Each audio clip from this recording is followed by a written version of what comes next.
Kan Rasulullah kan kadang-kadang aneh-aneh yang disuruhnya itu. Bapak minum nih gelas susu, kopi, tiba-tiba masuk lalat. Kata Rasulullah gimana? Benamkan lalat itu. Setelah itu keluarkan lalat itu dan minum air. Nah, saya bapak yang pernah mencoba.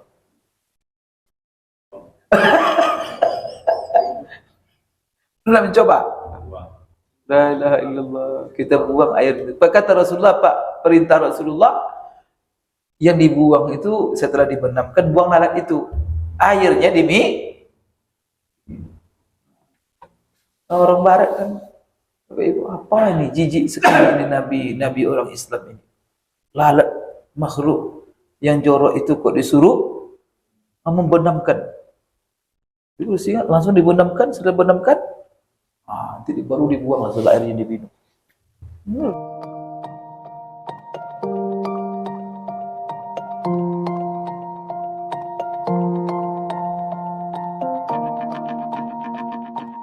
Assalamualaikum warahmatullahi wabarakatuh. Alhamdulillahi rabbil alamin, wal aqibatu lil muttaqin, wala udwana illa 'alal zalimin. Wassalatu wassalamu ala asyrafil anbiya'i wal mursalin wa ala alihi wa ashabihi wa man tabi'ahum bi ihsanin ila yaumiddin, amma ba'd. Allahumma 'allimna ma yanfa'una wanfa'na bima 'allamtana innaka antal alimul hakim. Rabbana zidna ilma warzuqna fahma. Allahumma inna nas'aluka ilman nafi'a wa rizqan thayyiba wa amalan salihan mutaqabbala. Allahumma ja'alna mimman yastami'una al-qawla fayattabi'una ahsana. Allahumma ja'alna birahmatika fi ibadika salihin.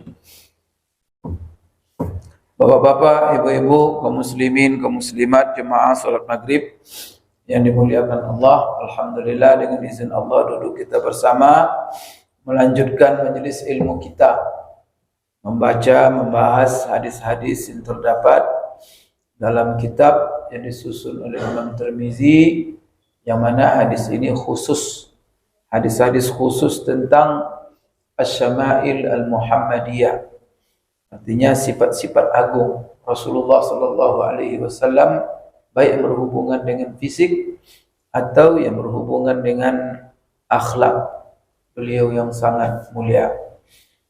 Baik Bapak Ibu sekalian, kita masih dalam membahas hadis-hadis tentang sifat fisik, pakaian dan pakaian Rasulullah sallallahu alaihi wasallam.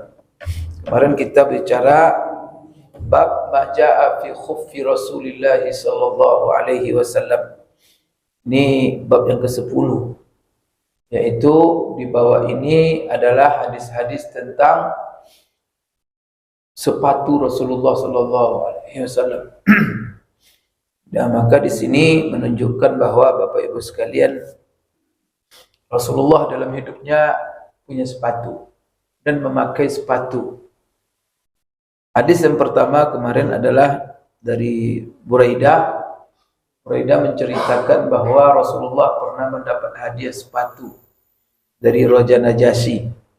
2 sepatu warnanya hitam pekat, dan tidak ada di situ ukir semacam hias-hiasan, atau artinya murni sepatu dari kulit. Lalu ketika diberikan kepada Rasulullah, dihadiahkan, Rasulullah SAW memakai 2 sepatu tersebut. Kemudian dalam memakai sepatu itu dipakai dan beliau berwudu. Kemudian bagaimana beliau melakukan wudu ketika sampai kepada 2 kaki yang di situ ada sepatu, maka beliau tidak menanggalkan sepatunya, tetapi tetap memakai sepatu itu dalam kondisi berwudu. Lalu apa dilakukannya terhadap 2 kakinya? Maka dia menyapu di atas 2 sepatu. Bapak Ibu sekalian, menyapu ini kita sudah jelaskan, ini ada hukum fikih yang berhubungan dengan ini. Pertama sekali, apakah boleh kita menyapu di atas sepatu? Kan menyapu di atas sepatu itu adalah salah satu syariat yang disyariatkan Rasulullah SAW. Maka jangan segan-segan kita, karena ini dicontohkan Rasulullah. Rasulullah sendiri menyapu. Kemudian Rasulullah dalam hadis yang lain memberikan aturan kepada kita, menyapu sepatu itu diberikan keringanan bagi orang yang sedang mukim, artinya tidak dalam kondisi musafir, dan juga bagi orang yang musafir. Kalau bagi orang yang mukim sehari semalam, sedangkan bagi orang yang musafir 3 hari 3 malam. Nah, ini boleh dia selama itu berwudu tanpa membasuh kaki, cukup menyapu sepatu. Menyapunya bagaimana caranya? Bukan disapu keliling begitu, nah. Jadi air yang sisa di tangan ini, kita ambil air, kemudian kita lepaskan air yang sisa itulah kita jadikan menyapu. Yang disapu hanya bagian atas saja, bagian bawah tidak disapu. Disapu normal saja, dan itu selesai sah wudu. Kalau kita lihat simbolis saja sebenarnya, simbolis. Jadi jangan pula tidak dikatakan pula tidak sah, Bapak Ibu sekalian. Sebagian ulama juga mengkiaskan, dan juga ada hadisnya namanya jawrab. Sebagaimana kita boleh menyapu di atas sepatu, begitu juga kita boleh menyapu di atas 2 kaos kaki. Tapi nanti ada syarat-syaratnya. Kemudian menyapu ini adalah ganti daripada membasuh. Tapi di sini ada syarat Bapak Ibu sekalian, karena simbolis ya, tidak membasuh. Maka disyaratkan ketika kita memakai sepatu itu kita dalam kondisi bersuci. Artinya apa? Tidak berhadas. Jadi setelah berwudu, kemudian kan kita bersih suci itu, baru pakai sepatu. Maka sepatu yang seperti itu selama sehari semalam kita boleh menyapunya. Tapi ketika dipakai kita dalam kondisi berwudu. Tapi kalau tidak dalam kondisi berwudu, namanya wudu batal. Kita pakai sepatu. Nanti wudu kita untuk sholat zuhur dari pagi, maka harus dia tanggalkan. Nah, syarat boleh menyapu sepatu itu ketika sepatu dipakai kita dalam kondisi bersuci. Begitu juga kaos kaki. Kemudian juga Bapak Ibu disyaratkan bahwa sepatu itu terdiri dari kulit. Jadi bukan dari benda yang tipis di kain, yang kalau kena dia air langsung kena kulit, tidak meresap ke dalam. Kalau itu tidak sepatu, itu kain itu. Sepatu itu dari kulit. Jadi kalau kulit itu disapu pun masuknya air dia nggak sampai karena dia dilindungi oleh kulit. Nah, ini juga perlu diperhatikan. Kemudian juga syaratnya dia menutup 2 mata kaki. Jadi menutup 2 mata kaki. Kalau sepatu tidak menutup 2 mata kaki, maka dia tidak sah untuk disapu. Maka itu masuk kategori sandal. Nah, ini Bapak Ibu sekalian. Kemudian juga ada jawrab. Jawrab itu juga sebenarnya kalau orang Arab, jawrab itu dari kulit. Ada dari kulit sebab apa namanya jawrab. Jadi di dalam, tidak kalau kaos kaki kita yang tipis kain itu tak bisa disapu itu. Maka syaratnya tebal. Jadi terdiri dari benda yang sifatnya seperti kulit lah. Jadinya tebal dan tidak meresap air ke dalamnya. Kalau itu nanti kaos kaki kita, ya bolehlah kita menyapu. Tapi kalau kaos kaki kita yang kain-kain tipis-tipis itu, atau jangan disapu, itu dibuka itu. Karena itu tidak masuk kategori sepatu dan juga jawrab ataupun kaos kaki yang dibicarakan oleh ulama dalam kitab-kitab fikih. Kemudian Bapak Ibu sekalian, hadis berikutnya, jadi setelah hadis Buraidah yang menceritakan tentang Najasyi, kemarin kita bicara panjang tentang ada seorang sahabat namanya Dihya Al-Kalbi. Dia Al-Kalbi ini seorang sahabat yang terkenal sahabat paling ganteng, sehingga Jibril alaihissalam kalau dia datang kepada Rasulullah berbentuk manusia, karena Jibril itu, malaikat itu bisa berbentuk-bentuk. seperti jin juga.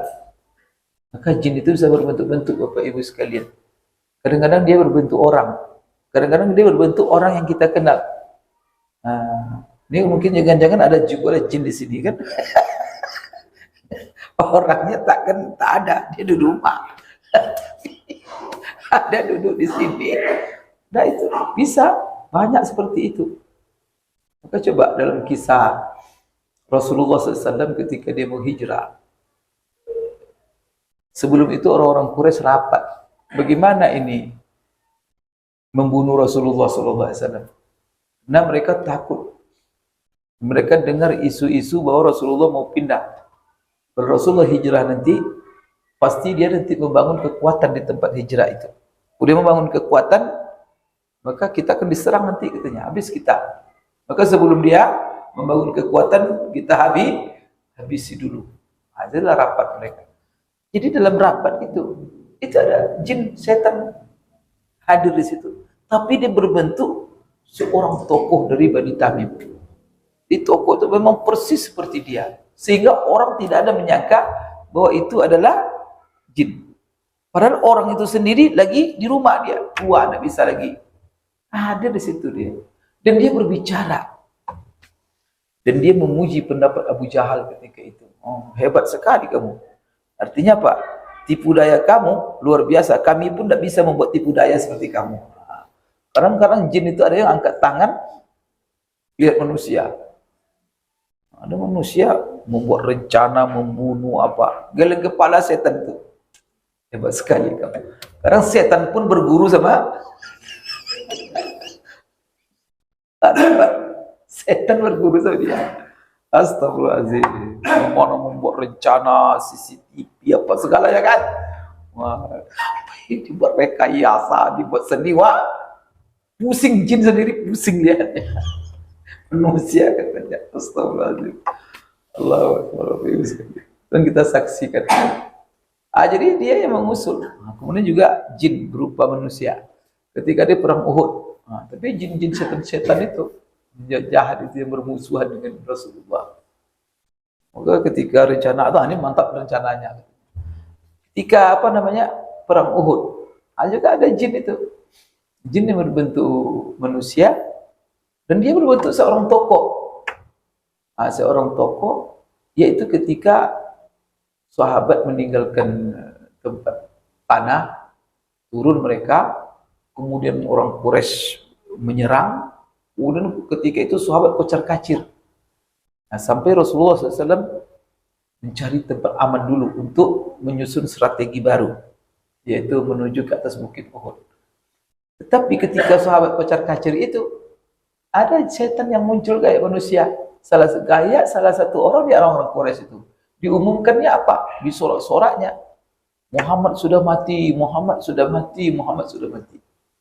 Sudah terbunuh katanya, diumumkan mana. Padahal Rasulullah tidak terbunuh. Untuk melemahkan umat Islam. Kalau kan orang-orang kalau berperang itu yang dicari, yang dibunuh pertama adalah orang nomor satunya, panglimanya. Ya panglima perang itu Rasulullah SAW. Sampai setan itu mengumumkan di mana-mana. Sehingga Rasulullah ketika itu naik di atas bukit, dibilangnya sama Abbas pamannya, pamanku umumkan kepada seluruh orang bahwa saya masih hidup di atas bukit Uhud itu. Umumkan saya masih hidup, suruh kumpul ke sini kembali. Teriaklah Abbas bahwa Rasulullah di sini, mari kalian kumpul di sini. Maka berlarianlah sahabat-sahabat menuju tempat dipanggil oleh Ibnu Abbas, sehingga Bapak Ibu terkumpul kembali kekuatan. Rasulullah menyusun strategi mau perang lagi, tapi orang Quraisy sudah lelah, maka mereka mundur secara teratur. Nah, ketika itu ada juga jin yang muncul, malaikat juga begitu. Bapak Ibu tidak membaca kisah malaikat yang datang kepada Ibrahim dan kepada Lut, ya kan? 7 orang, beberapa orang, dia berbentuk pemuda ganteng-ganteng. Dasar kaum Lut dilihatnya, mereka suka laki-laki LGBT. 7 laki-laki pemuda ganteng-ganteng, berkerumunlah anak muda preman kampung itu semuanya di rumah Lut. Katanya pas saya kepingin itu, laki-laki. Astagfirullah. Liwat. Itu namanya kan musibah zaman sekarang LGBT. Dari dulu lagi. Malaikat dibuat begitu. Karena mereka dia tahu anak muda ganteng-ganteng. Sehingga kewalahan Lut dan juga Ibrahim. Kalian jangan laki-laki. Ya kalau kalian mau menikah, mau kawin anak perempuan saya. Tadi banyak anak perempuan di sini nih, di kampung ini. Kenapa kalian cari laki-laki? Tadi kutu Allah. Maka kaum Lut itu diazab oleh Allah. Dan tidak Allah azab kaum seperti mereka. Karena dosa mereka itu memang keterlaluan. Maka dosa mereka itu liwat itulah. Kalau apa namanya, kita ini laki-laki, itu yang disebut dengan LGBT. Na'udzubillah min dosa ini. Diulang-ulang oleh manusia itu. Tapi manusia ulang-ulangnya kan tidak baca Quran mereka. Itu masalahnya. Kalau orang baca Quran, beriman, kan ngeri Bapak Ibu sekalian. Jadi di sini malaikat Jibril, Bapak Ibu sekalian, juga dia sering dia berbentuk manusia. Salah satu selalu pilihan Jibril itu kalau dia berbentuk manusia, yang dipilihnya wajah siapa? Wajah Dihya Al-Kalbi. Dihya Al-Kalbi itu paling ganteng. Maka malaikat juga rupanya kalau dia tampil juga pengen paling ganteng dia. Jadi ada cerita Bapak Ibu di Bani Quraiza. Bani Quraiza, kata Rasulullah SAW kepada sahabat, berangkat kalian ke Bani Quraiza. Ketika itu Bani Quraiza itu adalah kabilah Yahudi. Kabilah Yahudi ini berkhianat, melanggar perjanjian. Apa pengkhianatan mereka? Pengkhianatan mereka itu ketika Rasulullah SAW memimpin Madinah, lalu Rasulullah membuat piagam bersama, hidup damai bersama. Maka yang dikenal dengan piagam Madinah. Disepakatilah piagam, di antara poin-poin piagam itu tidak boleh saling menyerang, tapi kita sama-sama hidup damai, berdampingan, dan sama-sama kita bela negara ini. Dan jangan kita menjadi pengkhianat. Kan itu tuh. Maka apa? Bani Quraiza dia melanggar perjanjian. Malah dia bersekutu dengan kekuatan-kekuatan luar untuk menyerang Madinah. Rasulullah hajar. Rasulullah beri sanksi mereka. Apa kata Rasulullah sahabat? Kepung mereka. Beri sanksi mereka. Jadi di sini ada cerita kisah tentang Jibril. Dia apa namanya? Tampil dengan wajah Dihya. Rasulullah ketika itu memantau apakah sahabat sudah berangkat atau tidak. Maka sahabat menelusuri perjalanan yang mereka tempuh. Karena Rasulullah bertanya, apakah kalian melihat tadi tentara-tentara berangkat di sini? Gitu kan? Oh iya Rasulullah, kami lihat. Salah satunya adalah Dihya Al-Kalbi. Padahal bukan Dihya Al-Kalbi. Yang muncul itu malaikat Jibril yang ikut dengan sahabat ketika itu menggabung Bani Quraiza. Menelusuri perjalanan mereka itu. Jadi Bapak Ibu, kita kemarin sudah kisahkan tentang Dihya Al-Kalbi ini. Rasulullah mencintainya, dan bahkan Rasulullah SAW mengangkatnya juga sebagai duta. Salah satunya kepada penguasa Romawi mengantarkan surat Rasulullah SAW. Maka Rasulullah pilih yang terganteng sahabat itu. Kemudian juga Dihya ini di samping ganteng, dia pandai bicara, pandai komunikasi. Maka ini semua sifat-sifat yang apa namanya perlu. Maka kalau kita memilih pemimpin kalau rakyat kalau lihatnya kadang ada milih pemimpin, lihat mana yang paling ganteng itu dipilihnya. Itu performan namanya. Bapak Ibu sekalian, baik, ini adalah masalah sepatu. Dihya Al-Kalbi pernah menghadiahkan juga kepada Rasulullah SAW sepatu dan sebuah jubah. Sahabat, siapa yang tidak senang beri hadiah kepada Rasulullah SAW? Jadi sepatu dan jubah, lalu Bapak Ibu sekalian, kedua-duanya dipakai oleh Rasulullah SAW. Sampai, berarti kan senang Rasulullah. Apa kata dalam hadis itu? hatta takharraqa, sampai robek sepatu itu dipakai Rasulullah sallallahu alaihi wasallam. Berarti lama dipakai Rasulullah. Sampai takharraqa, sampai keduanya sepatu itu robek. La yadri Nabi sallallahu alaihi wasallam azakiyun huma am la. Rasulullah sallallahu alaihi wasallam tidak tahu apakah sepatu itu dari kulit yang sudah bersih atau tidak. Maka di sini Rasulullah langsung pakai. Nah, sebenarnya ini kan kulit ini bersih atau tidak? Jadi sini barangkali Bapak Ibu kulitnya adalah kulit hewan, dan Rasulullah husnuzan saja bahwa ini adalah kulit sapi yang disembeli. Karena kalau sudah kulit sapi disembeli, maka semuanya bersih, kulitnya pun bersih, tidak perlu disamak. Tapi kalau kita untuk menggunakannya perlu samak, mengulangkan lendir-lendirnya supaya tidak keluar bau, kan gitu aja. Tapi kalau secara suci dia dengan disembeli, sehingga apa?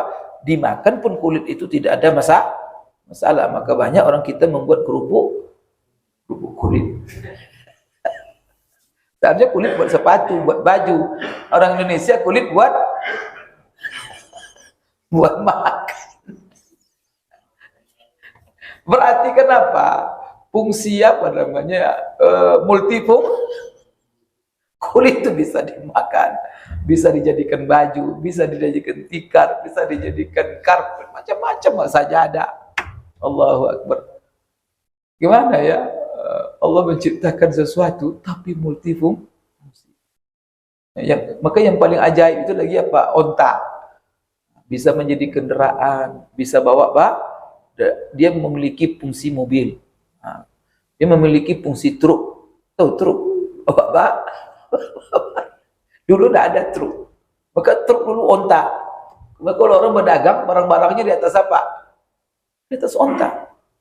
Nah, jadi sudah bawa barang dan duduk pula orangnya di atas. Tapi onta itu kuat sekali. Bawa barang, bawa orang, tidak pernah nangis dia. Yang di bawahnya itu menempuh perjalanan buana sekali. La ilaha illallah. Maka Allah katakan, afala yanzuruna ilal ibili kaifa khuliqat. Tidakkah mereka melihat manusia itu memperhatikan bagaimana Allah menciptakan onta, makhluk yang dahsyat itu, menjadi kendaraan di tengah padang pasir. Jadi kendaraan, jadi fungsi kendaraan. Setelah itu fungsi makanan. Fungsi makanan. Jadi kalau lapar mereka sudah kendaraan disembeli, makan dagingnya enak sekali. Kalau mobil yang Bapak pakai bisa dimakan? Tidak bisa. Coba, dia dikendarai fungsi kendaraan dan fungsi makanan.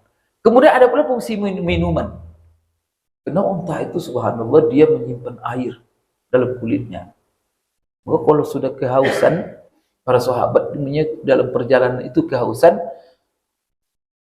Jadi kan saya sering ceritakan sini, onta itu saya sendiri melihat. Saya punya kawan dulu, dia punya onta, selalu dibawa saya ketika sore-sore dia punya Land Cruisernya itulah digunakan untuk menggiring onta masuk kandang. Jadi kalau orang Arab tuh Land Cruiser itu bukan untuk gaya, itu untuk memasukkan onta ke kandang. Land Cruiser. Jadi kan kuat tuh mobil, mau batu-batu apa. Jadi saya sendiri melihat sekali minum itu 2 drum onta itu.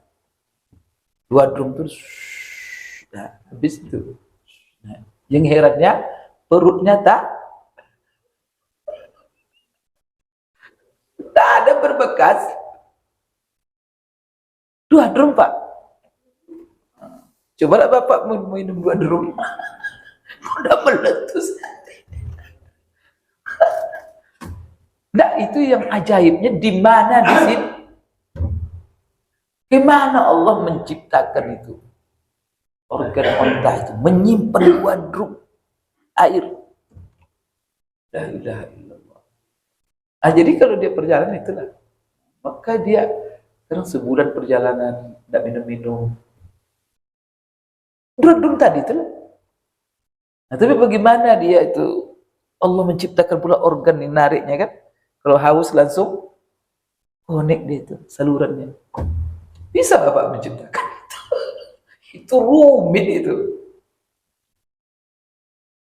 La ilaha illallah. Maka Allah katakan afala yanzuruna ilal ibili kaifa khuliqat. Tapi yang lebih dahsyat lagi ciptaan yang paling unik manusia. Maka apa kata Allah? Wa fi anfusihim afala yubsirun. Tidakkah mereka melihat ke diri mereka? Tak nampak oleh mereka dalam diri mereka itu Allah.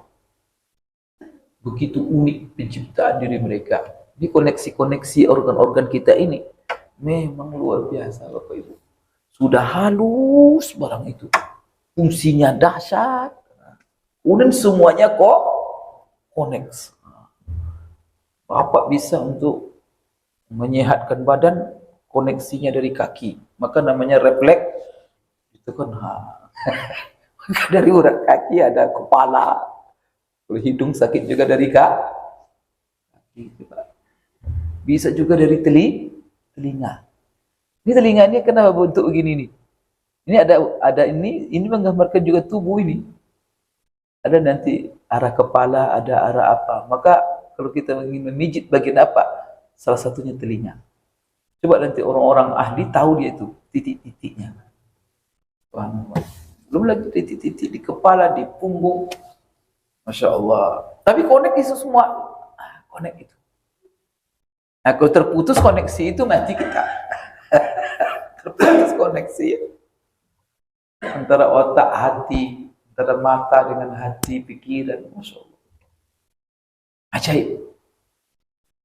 La ilaha illallah. Maka manusia kalau dia tidak melihat kepada dirinya, tak menemukan kekuasaan Allah dalam dirinya, keterlaluan. Maka apa? Akalnya di-cancelnya. Tidak difungsikannya sama sekali. Jadi kalau akal difungsikan, Masya Allah, takkan berhenti kita menyebut subhanallah. Maka orang yang berakal, yang menggunakan akalnya selalu disebut oleh Allah ulul albab. Maka kalau ulul albab itu sifatnya, kalau memang otaknya jalan terus, boleh selalu memperhatikan apapun yang dilihatnya, ditangkapnya di situ ayat-ayat Allah, tanda-tanda kebesaran Allah. Maka tidak berhenti dia mengucapkan subhanallah, subhanallah. Allahu Akbar. Maka Bapak Ibu sekalian, ini kita tadi bersoal masalah kulit. Jadi kulit onta itu termasuklah kulit itu dibuat sepatu. Kulit juga dibuat sandal. Kulit juga dibuat baju. Kulit juga dibuat karpet. Kulit juga, Masya Allah, kulit hewan itu. Padahal kita sudah makan dagingnya begitu enak. Kita pelihara, kita jual dapat berapa duit.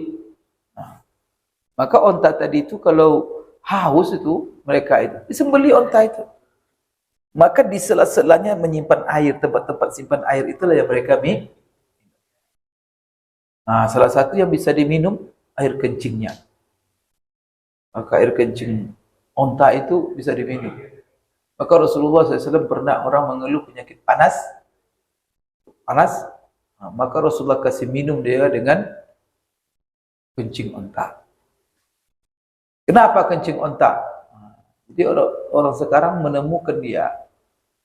Kenapa ya kencing onta itu kok Rasulullah suruh minum?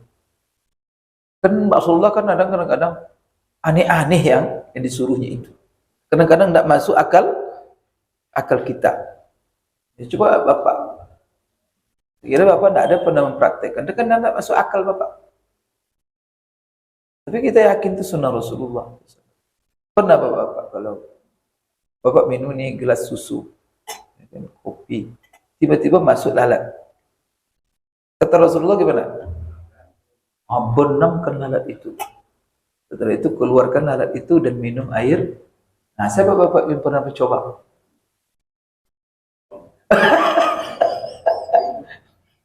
Pernah mencoba?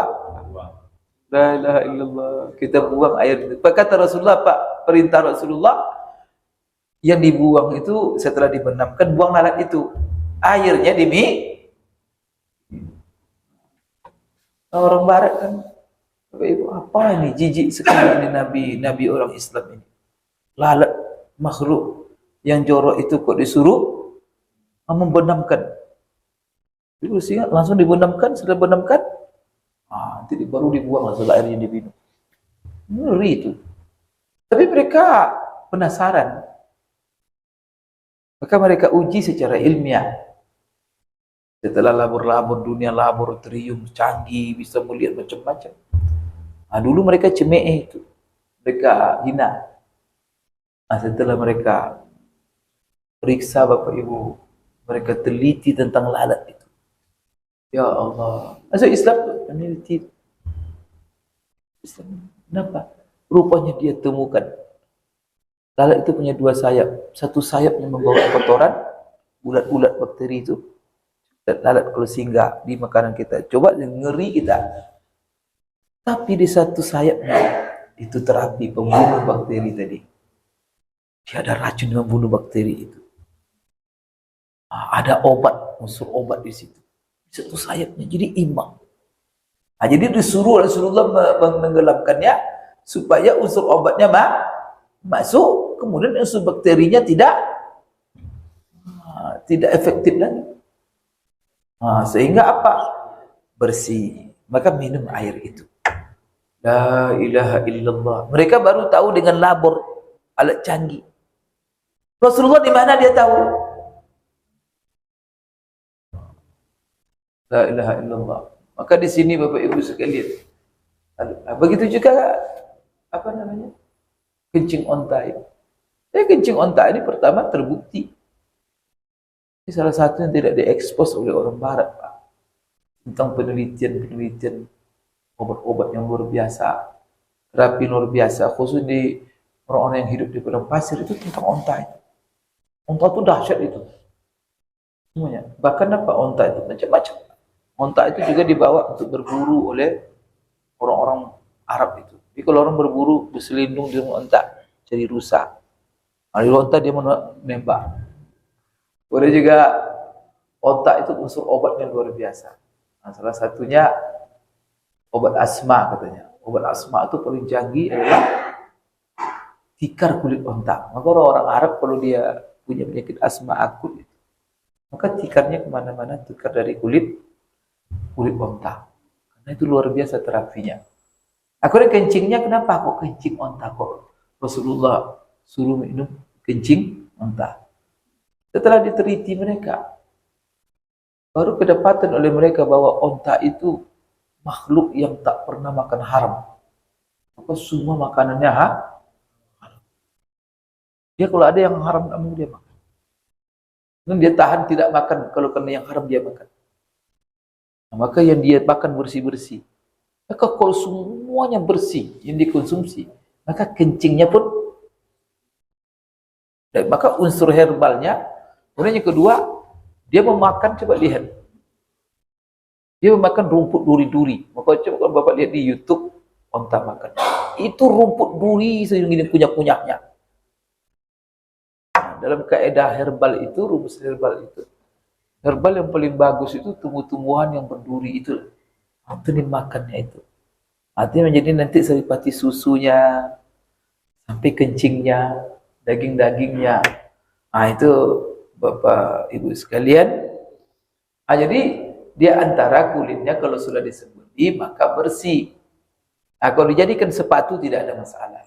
Sekarang kan tidak dipertanyakan apakah itu azakiyun. Azakiyun itu apakah disembelih dia atau tidak. Karena kalau disembelih kulit itu maka dia halal. Tapi kalau tidak disembelih maka baunya mati hewan itu, sapi, onta, domba. Kalau dia mati maka itu bangkai. Maka kulitnya juga najis, semuanya najis. Maka daging tak boleh dimakan. Kenapa? Karena itu bangkai. Tetapi bolehkah kita memanfaatkan kulitnya? Maka kita boleh memanfaatkan kulit bangkai, Bapak Ibu sekalian, khususnya hewan-hewan yang halal dimakan dagingnya. Tapi mati dia tidak sempat kita sembelih, jangan dikuburkan begitu saja. Ambil kulitnya. Kulitnya bisa diambil. Diambil kulitnya semua, itu baru dikuburkan dia. Yang lain. Kemudian bagian tulang-tulang bisa diambil, bisa juga diambil bagian tulang-tulang. Tapi dengan catatan setelah itu dibersihkan. Maka kulit itu kalau sudah dibersihkan, disama, maka itu namanya ad-dibag. Maka Rasulullah mengatakan, ayyuma ihabin dubigha faqad tahura. Kulit apa hewan apa saja yang disama, maka dia menjadi bersih. Dikecualikan dari umum ini, kecuali oleh mazhab Syafi'i, kulit babi dan kulit anjing.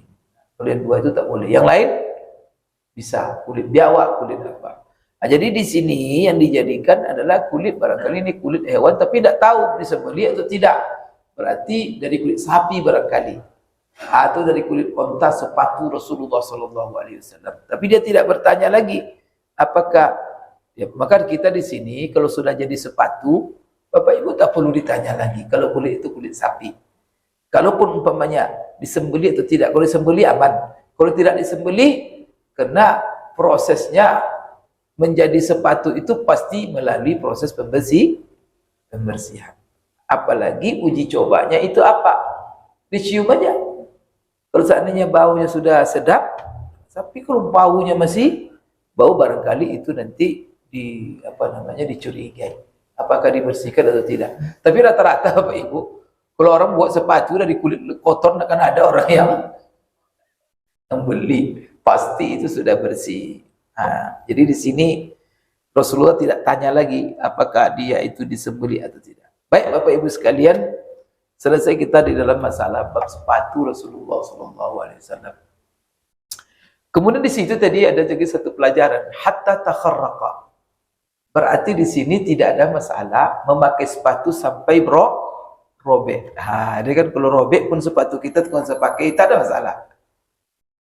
Tapi kalau banyak duit jangan betul robek pakai, nanti diketahui orang. Duit banyak, setelah itu kemudian Bapak Ibu sekalian, kalau kita punya nikmat ya, kemudian kita kadang-kadang ganti-ganti, ya silakan, ada masalah, nikmat Allah itu. Tapi jangan mubazir. Kadang-kadang barang itu masih bagus, bisa dipakai. Maka usul saya kalau di Saudi itu Pak, ada satu hal yang bagus. Di Pekanbaru saya tidak lihat. Itu perlu ada ide kita umat Islam untuk membuat. Saya lama berpikir, siapa ya yang menjadi pencetus apa. Jadi dia itu amal sosial. Tapi subhanallah sangat membantu orang-orang miskin, orang-orang susah. Daripada mereka membeli yang baru, duit tak ada, tapi mereka butuh perabot rumah, butuh kadang-kadang. Maka banyak di Pekanbaru ini orang kaya, banyak Pak, pakai gorden cuma setahun. Nanti menjelang hari raya gantilah. Kalau gorden itu masih bagus, orang miskin apa? Kemudian kursi itu masih bagus, tapi ukuran dia, karena kalau dia banyak nikmat, banyak duit, tak pantaslah. Kalau orang miskin dapat itu sangat mewah sekali. Jadi sebenarnya perlu ada yayasan sosial yang disebut yayasan khairiyah yang menampung barang-barang bekas, yang kadang-kadang tidak digunakan lagi oleh yang punya. Kemudian barang-barang bekas itu nanti ditampung di satu tempat, dikoordinir, dimanage. Kemudian dibuatlah. Kalau ada yang rusak diperbaiki, kalau ada yang dicuci apa. Setelah itu apa? Disedekahkan kepada orang-orang miskin. Kalau tak kita ngantar, kita umumkan. Siapa butuh kursi silakan datang. Siapa butuh pakaian, kalau ada pakaian bekas, coba bapak-bapak mungkin punya, ada satu lemari tak pakai. Sudah, kalau ada yang nampung kan enak itu. Dan itu untuk orang-orang Islam, untuk orang-orang miskin, orang Islam. Karena kita datang ke kain bekas dari Singapura, dari Barat, kan aneh itu. Entah kemana-mana dia pakai kain itu. Jadi kalau kita Bapak Ibu sekalian, maka cukup kalau ada yayasan itu. Saya sendiri di rumah banyak, mana lah yang bisa menampung. Jadi kadang-kadang kita mengumpulkan kain kalau ada musibah atau apa. Seandainya tidak perlu musibah. Kita blok pokoknya diumumkan di Pekanbaru ada besar, kita buat gudang 1,5 hektar. Kemudian di situ di manage. barangkali bisa juga di-manage dari harta wakaf. Setelah di-manage itu Bapak Ibu sekalian, diumumkan siapa yang butuh. Nanti kalau yang butuh, siapa yang butuh, ya untuk dijual, untuk dipakai. Karena ada untuk jual pula. Kita survei nanti. Kamu butuh apa? Butuh. Dia seperti zakat juga kan. Kalau saya butuh kursi di rumah, tidak ada kursi. Pergi kita ke rumahnya. Kita lihat. Kita antarkan kita. Wah, itu sangat membantu. Kadang-kadang di rumah karena numpuk kita kan, kemana dibuang ini? Pusing membuangnya. Ada gudang menampung Pak, dan memperbaiki yang rusak, dirunningkan kembali.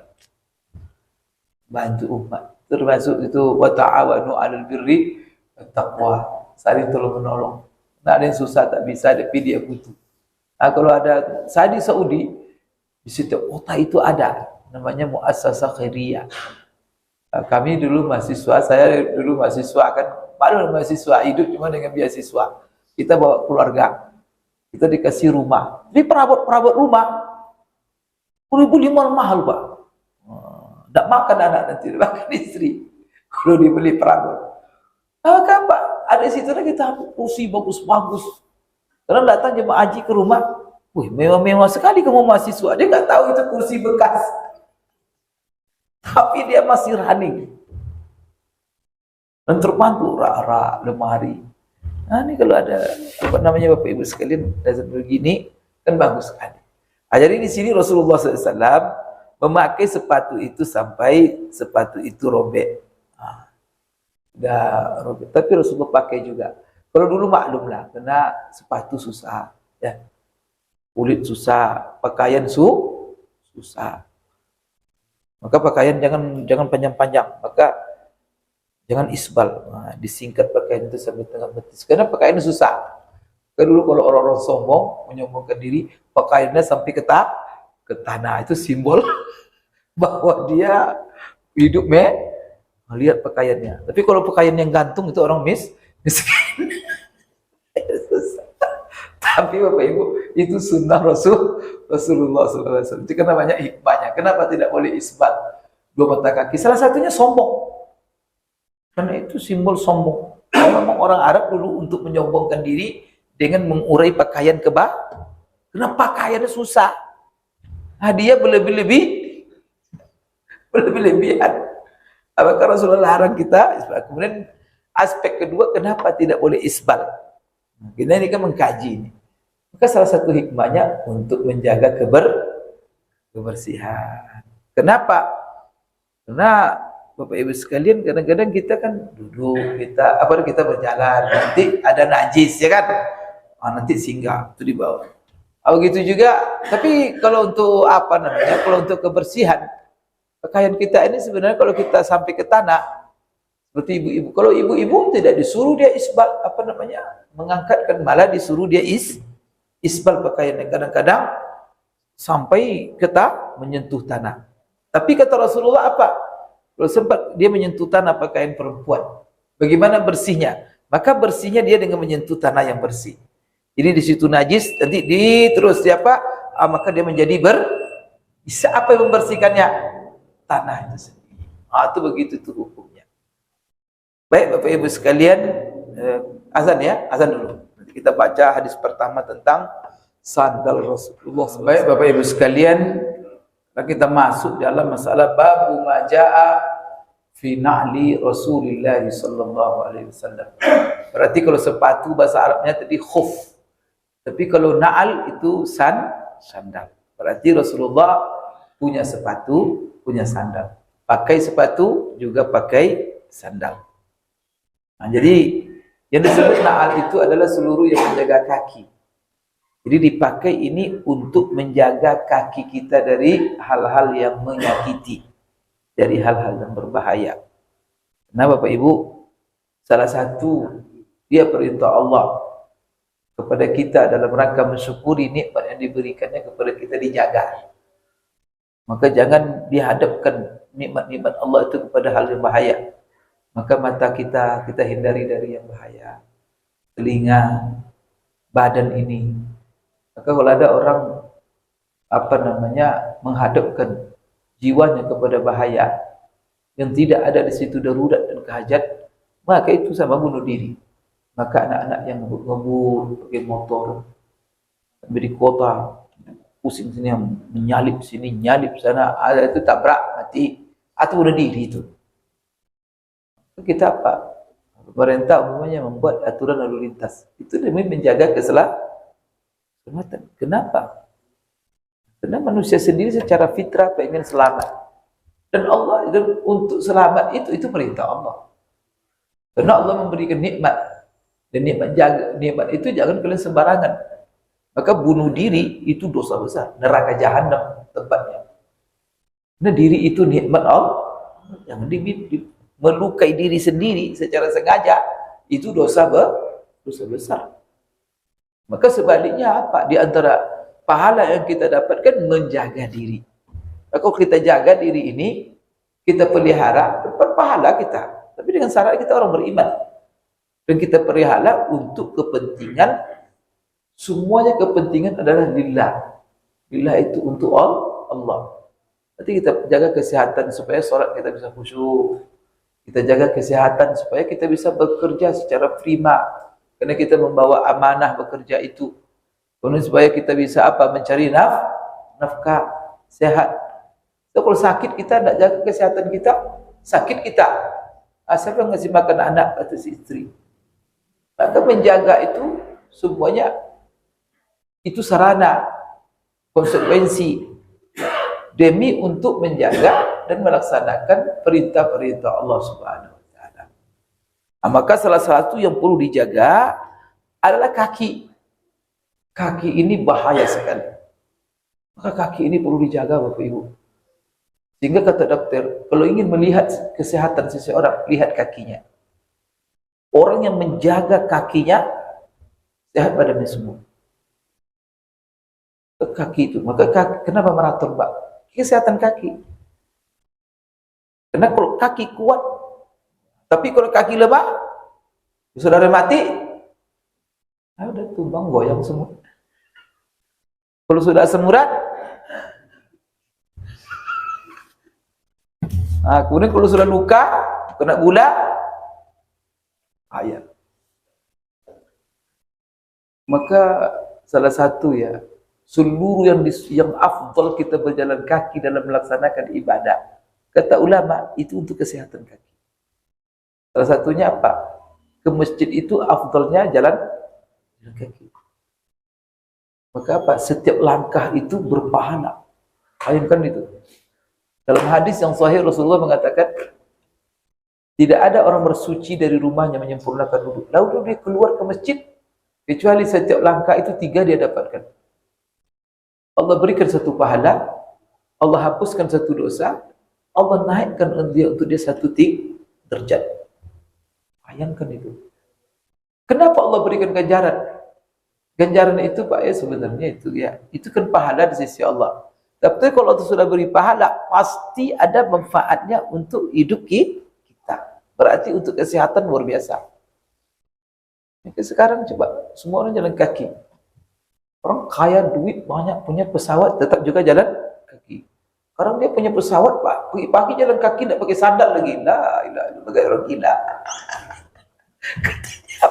Untuk kesehatan banyak sekarang orang. Dan orang kaya saya lihat punya taman itu 1/2 hektar. Pagi-pagi jalan kaki tidak ada pakai sandal. Ya Allah, kasihan sekali. Itu maka kaki harus dijaga. Maka kenapa Rasul pakai sepatu? Sepatunya rapi, kemudian pakai apa? Lagi dia di padang pasir itu. Kemudian Bapak Ibu dia pakai sandal. Maka sandal itu hikmahnya kata para ulama, itu adalah untuk menjaga. Termasuk pakaian ini menjaga badan. Salah satunya aurat. Tapi kalau aurat kan singkat saja, dari pusar ke lutut. Tapi kan tidak ada kita pakai pusar ke lutut aja. Berarti ada fungsi lain. Ada fungsi menjaga kesehatan. Maka banyak kita kalau buka baju, apalagi musim dingin, bisa mati kita. Kalau buka baju. Kemudian juga bisa di tengah aja bisa masuk angin. Termasuklah peci ini. Peci ini ada hikmahnya. Rasulullah jarang dia membuka kepala. Selalu dia pakai imamah sorban. Kenapa Rasul menutup kepala? Pasti ada kebaikan. Di situ ada unsur kesehatan. Uji. Bapak nanti dalam mobil bagusnya pakai peci, lagi pakai AC. Kalau nak coba lihat, masuk angin nanti. Tapi kalau kepala ditutup pakai peci itu agak meringankan. Semuanya Rasulullah membuka apanya ya waktu tidur, waktu dia ihram. Selain itu dia pakai terus sorbannya. Nah, jadi di sini Bapak Ibu sekalian, sandal ini juga bukan hanya sunnah Rasulullah, tapi juga sunnah para nabi sebelumnya. Maka diceritakan dalam hadis itu, jadi bahasa Arab sandal itu adalah na'al. Dalam Al-Quran ada kata-kata sandal. Di mana Bapak dapatkan kisah sandal dalam Quran? Ini Pak Imam, bukalah terompahmu. Itu dalam surat Thaha. Jadi ketika Nabi Musa bermunajat di bukit Tursina, apa kata Allah kepada Musa? Ikhla' na'laika innaka bilwadil muqaddasi tuwa. Tanggalkan dua sandalmu. Jadi na'laika, kalau na'lun itu satu sandal, na'laika dua sandal. Maka kata Allah, buka sandalmu. Berarti apa? Bukan kita aja pakai sandal. Rupanya Nabi Musa sudah pakai sandal. Itu kan sejarah itu namanya kan. Tidak mungkin Allah suruh dia buka sandal kecuali Nabi Musa punya memakai sandal. Kemudian apa alasan Allah buka sandal? Ikhla' na'lika innaka bil wadil muqaddasi tuwa. Karena engkau hai Musa sekarang berada di sebuah tempat yang suci. Berarti kan sandal itu kan dipakai khususnya di tempat-tempat kotor, jangan pakai telapak kaki. Pakai sandal. Maka di rumah juga begitu. Kalau masuk WC itu bagusnya jangan kaki telanjang. Maka disiapkan sandal khusus WC. Apalagi di situ kan tidak tahu kita kotoran. Karena anak-anak masuk kotoran apa. Karena anggota ini sensitif. Kalau kena najis, bakteri, apalagi kalau ada luka. Di situ bahaya. Kemudian juga Bapak Ibu sekalian ada celah-celah. Maka disuruh pakai sandal. Kemudian berarti sandal itu letaknya di tempat-tempat, dipakai di tempat-tempat yang menghindari kotoran. Supaya, berarti apa fungsi sandal? Pertama sekali supaya kaki tidak kotor. Tapi nanti di situ ada nanti Bapak Ibu fungsi-fungsi lain. Bisa katakan menjaga kaki supaya tidak diserang oleh hal-hal yang menyakitkan. Maka salah satu ikhla' na'laika bil wadil. Maka sandal jangan dipakai di tempat-tempat suci. Karena ada orang membaca hadis Rasulullah SAW, Rasulullah sholat dia pakai sandal. Ada kan? Rasulullah pernah pakai sandal sholat, lalu dikasih tahu oleh Jibril dia sedang sholat. Muhammad, di sandalmu ada najis yang lengket. Maka tiba-tiba Rasulullah tanggalkan saat itu juga ketika dikasih tahu oleh Jibril. Ditanggalkan sandalnya. Dia tidak pakai sandal sholat. Dibacalah oleh seorang yang katanya sunnah. Rasulullah rupanya pakai sandal ke masjid. Masuk dia ke masjid Nurul Fajar. Pakai sandal. Marah pengurus. Nanti dia bilang, kamu melanggar dia bawanya hadis Bukhari. Ya, Rasulullah sholat pakai. Kira-kira gimana Bapak? Tetap diusir. Angkat dia jauh-jauh. Orang tak mengerti beragama. Kenapa Bapak sekalian? Ya pertama ya, Rasulullah itu kalau pakai sandal dia di masjid, kan berbeda masjidnya pertama. Pertama kita disuruh membersihkan menjaga kebersihan masjid. Itu perintah Rasulullah SAW. Dan itu perintah Allah kepada siapa? Kepada Nabi Ibrahim. Antahira baitiya lit-taifina wal-akifina war-ruk'is sujud. Allah perintahkan kepada Ibrahim dan Ismail untuk membersihkan rumahnya. antahira baitiya, rumahku. Baitiya itu apa? Itulah Baitullah. Maka masjid ini namanya Baitullah. Baitullah di antaranya tentu kan pusatnya Ka'bah di sana, Masjid Haram. Bersihkan oleh engkau hai Ibrahim rumahku ini lit-taifina, untuk orang yang tawaf, warrukais, sujud untuk orang-orang yang rukuk, dan nanti dijaga kebersihan. Kebersihan ini dua, baik kebersihan batin atau kebersihan lahir. Kebersihan batin apa? Jaga dari kesyirikan, jangan sampai ada syirik, unsur-unsur berhala. Maka apa? Bersihkan daripada unsur-unsur berhala. Tapi yang kedua, kebersihan secara karena orang mau sujud, orang mau apa? Oleh karena itu, salah satu syarat sah solat bahwa kita itu harus solat dalam keadaan badan kita bersih dari najis, bersih dari hadas, kemudian pakaian kita bersih. Tempat solat juga dipastikan wajib, kalau tidak sah solat. Ini enak aja bawa sandal masuk Kalau Rasulullah bawa sana pakai sandal, ada beberapa pertimbangan. Maka dulu Bapak Ibu ya, kalau sholat zuhur, sepakat ulama mengatakan, saya melihat sepakat itu, sholat zuhur itu dianjurkan diundur pelaksanaannya. Ini dari zaman dulu ini, diundur pelaksanaannya. Afdolnya itu apa? Sholat zuhur itu ketika panas sudah reda, agak dingin. Itu pasalnya apa? Pasalnya dulu Bapak Ibu, pertama mereka itu kalau musim panasnya minta apa? Kalau saya sendiri mengalami, kalau sudah di Saudi itu musim panas yang sampai 54, jam 10 itu tidak bisa keluar lagi, sakit kepala. Berjalan kita tengah itu istirahat kita sehari semalam dibuatnya, panasnya. AC mobil itu tak mampan lagi Pak, sudah panas. Dulu masjid mereka cuma ditutup oleh pelepah, lantainya sir itu, tidak ada karpet seperti ini. Maka apa? Kalau sholat dengan telapak kaki bisa terbang, panas. Terus sebenarnya dulu mereka sholat pakai sepatu, sholat mereka pakai sandal, kena panas. Nah sekarang kita tahan panas atau pakai sandal? Tapi dipastikan sandal itu bersih. Tapi bersihnya sandal kalau dia menginjak najis, dibersihkan oleh tanah. Ini kita injak nih ya, nanti injak lagi tanah. Maka bersih dia. Tapi kalau dia membekas, masih ada bekasnya, maka dibuang juga dengan Tidak mesti dengan apa, maka digesek saja dengan tanah sampai hilang. Begitu dulu caranya, jadi simple. Sekarang masjid kita beda.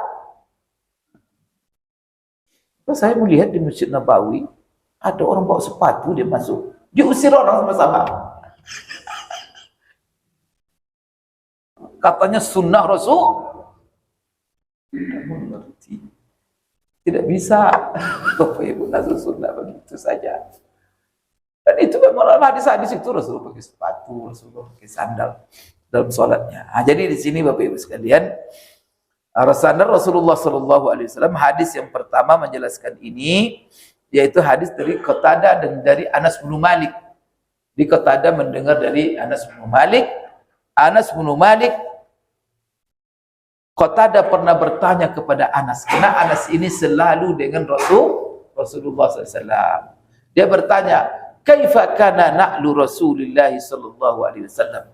Jadi dari dulu-dulu Bapak Ibu, orang sebenarnya sudah seperti Nabi Musa tadi sudah pakai apa? Dan bahkan Ibnu Arabi mengatakan sepatu itu adalah pakaian para nabi.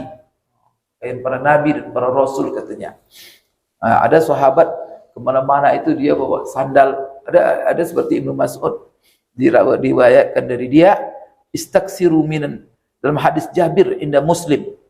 Jadi Rasulullah mengatakan istaksiru minan ni'al, perbanyak sandal kamu. Fa innar rajul la yazalu raqiban man ta'ala. Maka seseorang kalau dia mau berpergian, maka dia pakai sandal. Sandal itu perlu satu dua. Kenapa? Istaksiru kata Rasulullah. Ibnu Mas'ud yang diceritakan beliau itu selalu kemana-mana bawa sandal, bawa bantal, bawa siwak, kemudian bawa alat-alat bersuci. Kalau kita sekarang bawa apa namanya itu dompet, ada apa namanya sikat gigi, ada odol, ada sabun apa. Sahabat sudah contohkan. Ini ia diriwayatkan daripada Ibnu Mas'ud. Kemudian Anas bin Malik, yang terakhir Bapak Ibu sekalian, pernah ditanya oleh Qatadah, bagaimana sifat sandal Rasulullah sallallahu alaihi wasallam. Jadi yang ditanya sebenarnya oleh siapa ini? Qatadah, bagaimana bentuk sandal Rasulullah? Maka dijawab oleh Anas, bentuk sandal Rasulullah sallallahu alaihi wasallam kana qala lahuma qibalani. Jadi sandal Rasulullah sallallahu alaihi wasallam itu, kata Anas bin Malik, lahuma qibalani. Masing-masing sandal Rasulullah itu punya dua tali. Ya Pak, sandal yang dipakai Rasulullah sandal tali. Sekarang kan sandal Bapak kan tidak pakai tali lagi. Sandal tali itu sandal zaman-zaman. Tinggal sekarang sandal tali, sandal jepit kan. Kalau sandal kita kan udah macam-macam sekarang bentuknya. Kalau sandal Rasulullah pakai tali. Kemudian nanti ada penjelasan lagi yang lain, talinya itu bagaimana bentuknya.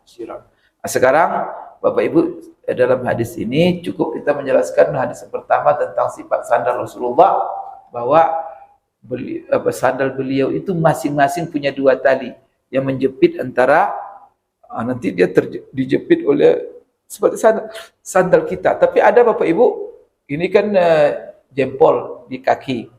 Jadi dia menjepit sini, ada satu, kemudian ada sandal Rasulullah itu dua. Dia menjepit antara dua jari. Nanti ada penjelasannya di dalam hadis yang lain. Bapak Ibu, biasanya kalau tali-tali itu untuk di padang pasir itu kuat sekali. Apalagi jalan Rasulullah itu cepat. Kalau tali plastik putus itu, talinya kuat. Baik Bapak Ibu, kita sambung nanti pada kesempatan yang akan datang, insyaallah. Aku qouli hadza wa astaghfirullah li wa lakum. Subhanakallahumma rabbana wa bihamdik asyhadu an la ilaha illa anta astaghfiruka wa atubu ilaik. Billahi taufiq wal hidayah. Assalamualaikum warahmatullahi wabarakatuh.